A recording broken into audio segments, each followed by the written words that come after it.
Ayan, ito na yung natapos kong projects para sa third grading ng aking anak. Ito. Ito. And ito. Ito, mga ordinal numbers. First, second, hanggang 10th. Ito naman, the different places in the community. Here, this one, and this one. Okay. And ito yung mga iba't ibang kagamitan ng pang-komunikasyon. Computer, ito po yung description yan. Okay. Radio, ito yung description. And TV, ito yung description.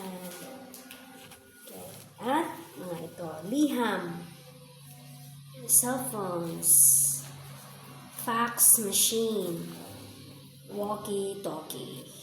Ito yung mga descriptions nila sa likod. At ito pa. Flashcards ng consonants from B to M. B, C, D, F, G, H, J, K, L, M. Yan. Bali, yung ginawa ko, tigda-dalawang sample ng picture. Like this. Para para interesting sa mga bata. Ayan. Okay, so sana matutuwa yung anak ko nito. He is at nursery. Pero syempre, I'm orienting him the proper education, at least guiding him how to make projects.